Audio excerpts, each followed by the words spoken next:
กราบสบายดีมื้อนี้อันทั้งลูกหลานได้เนาะสิมาอันเบิ่งอันบ้านนาตาลเนาะนักเรียนอันนายบ้านเนาะโรงเรียนอนุบาลของอันบ้านนาตาลอันนี้ลูกหลานก็ได้มาเบิ่งแล้วนี่ทางอันนายบ้านเพิ่นก็อยากเสนอเฮาก็ตามมาบ้านภูมิใจแล้วก็อยากเสนอมายังอันผู้ที่ใจบุญใจศรัทธาอยากซอยเหลือ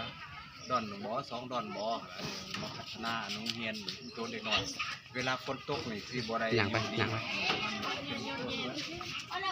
เป็นใจอย่างทางห้องก็โดนสาดเพิ่นอยู่เด็กน้อย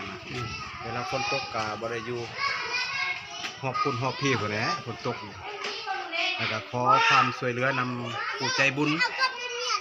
เพิ่นมีใจบุญใจศรัทธาซอยเท่าใดก็ดีใจนำ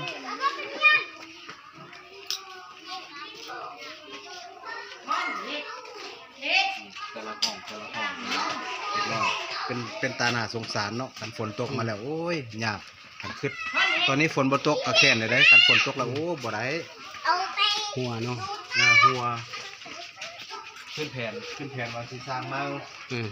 แต่สิสร้างมาแล้วก็งบประมาณก็คือว่าแล้วมันได้เก็บนำให้ประชาชนแต่ละครอบครัวอันนี้อันคืออันโรงเรียนนั่นโรงเรียนอนุบาลเนาะโรงเรียนอนุบาลของบ้านนาตาลคนเพิ่นต้องการถังกะสีว่ามันก็หัวแดเนาะเพิ่นสิทับสิแปลงใหม่เพิ่นสิทับแล้วก็สิแปลงใหม่นะมันเป็นพวกกินเบิดแล้วพวกกินหมดเป็นใหม่เป็นหยังกับพวกกิน